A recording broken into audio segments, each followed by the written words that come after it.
Well, thank you very much, AJ. Thank you very much, Rosemary. It's a real thrill for me to be here.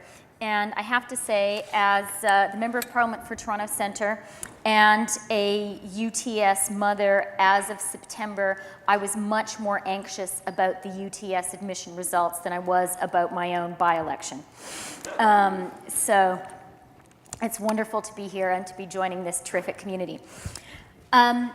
When AJ and Rosemary asked me, invited me to be part of this, they initially suggested that I talk about my book, Plutocrats, but I've already given a TED talk about that, and I didn't want to give you guys reheated material. So what I'm going to do is rehearse for you an op-ed that I'm writing for the New York Times that should be published in the next couple of weeks. I'm going to tell you my email address, and if you have any feedback, not on the delivery because it will appear in print, but on the content, send it to me and so I can crowdsource the editing a little bit, okay? So my email is Chrystia, my first name, .Freeland, my last name, @gmail.com. And then if you end up reading this in the paper or online, you'll know you heard it first. Okay, so globalization on the cheap. We can't have globalization on the cheap. That's the most important lesson from the Kremlin's annexation of Crimea and the ongoing effort Russia is making to undermine what is left of Ukraine's sovereignty and statehood. To be sure, this is first and foremost a tragedy for Ukraine and Ukrainians. More than 100 have died already, and it's quite reasonable to fear that hundreds, if not thousands more, will die in the coming months. The conflict's other principal and immediate victims are Russians themselves, whose already faint hopes that Vladimir Putin might turn from the butcher of Chechnya to the modernizer and eventual democratizer of his country have now been definitively squashed. But the fight in Ukraine is also a wider warning for us all that the casual, low-cost approach we have all taken to building a post-Soviet world order just won't work. We thought we could have globalization, chiefly of goods and capital, but also of people and ideas, on the cheap. Putin has taught us otherwise. Our belief that we could invent a new world order as seamlessly as shopping on Amazon and as cheaply as buying at Walmart was lazy, but it was also understandable.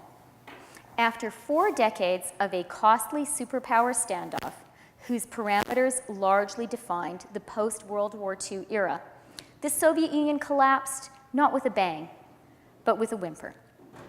1989 and 1991, when the Berlin Wall collapsed, and then when the Soviet Union did, were no Putin-style power grabs. They were the unilateral surrender of a political and economic system whose people, including the elites, had decided just didn't work. The rejection of communism as an economic and political system in the Soviet Union and its former empire was a historical watershed. The consequences beyond Moscow's immediate sphere of influence were even more significant.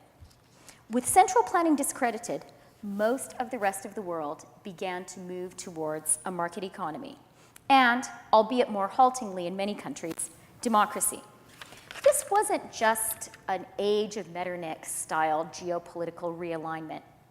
It was the decision of more than 2 billion people to join the G7 political economy. History had ended, and the world was flat. The immediate and obvious economic return was the peace dividend, all the money we no longer had to spend defending ourselves against the communist threat. The wider economic consequences were even more significant. Stock markets and corporate profits boomed. The global economy grew too, although, as we are starting to notice now, not much of this prosperity was shared with a hollowed-out Western middle class. But for the world's economic elites, both in the East and in the West, it was all good. The global consumer market was hugely expanded, as was the global supply of labor. The result was the opportunity to amass fortunes at a speed and a scale unseen since the Gilded Age. The global plutocracy was born. But of course, history hadn't really ended, and the world wasn't really flat.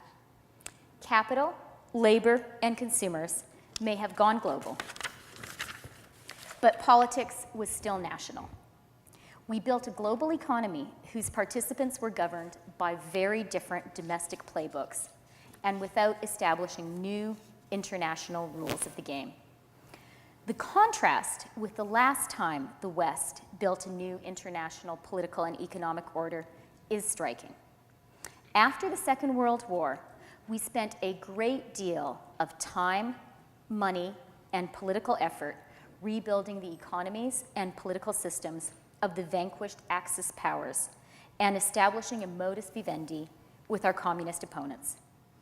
We called the years that followed the Cold War, but the most striking part of that moniker and the huge achievement is that it was cold, not hot. This time around, we decided we could build globalization on the cheap, and that the consumerist allure of our economic system and the moral appeal of our political one could substitute for the hard work of building a new operating system for the world. Putin and the people of Ukraine's Maidan have shown us that won't work. Putin showed that the autocrats of this new world order, all of whom, by the way, are also members of the global plutocracy, won't necessarily play by our rules of international relations just because we think that they should. Putin is happy to sell Russia's natural resources in the global market, and he and his elite prefer to educate their children, safeguard their fortunes, and spend their holidays in the West. But it turns out that those checkbook and lifestyle choices do not mean that he has signed up to liberal capitalist democracy in any wider sense. He is imposing an increasingly repressive, xenophobic, and homophobic regime at home. Now he is testing how far he can extend his rule beyond Russia's borders with impunity. And the answer seems to be quite far indeed. The paradox of Putin's challenge to the end of history era is that he is able to challenge our sketchily defined New World Order only thanks to its economic success. Russia's elites are richer and more self-confident than were their Soviet predecessors, precisely because globalization and the capitalist democracies who are its engines works. Putin realized early on that our version of post-Soviet globalization was an a la carte menu from which he need only order his favorite dishes. He could imprison Mikhail Khodorkovsky and expropriate Yukos, close down Russia's independent media and imprison his political rivals, and kill and repress ethnic minorities and homosexuals, and still be an honored member of the G8 and the feted host of the Winter Olympics. We were, he understood, perfectly happy to allow him to be part of the end of history light.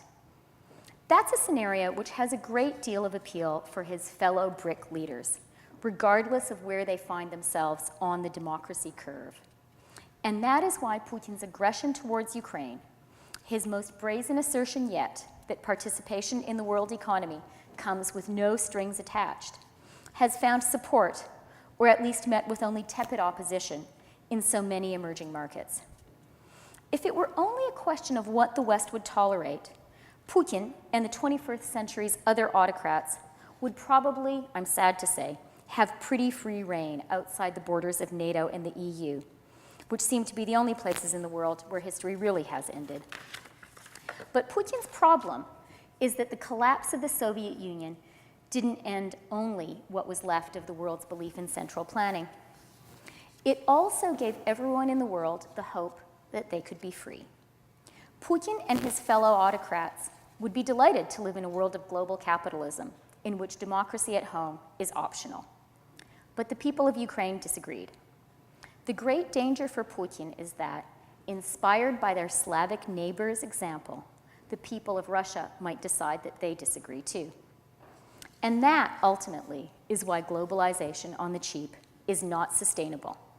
It has empowered both dictators and the people who seek to topple them.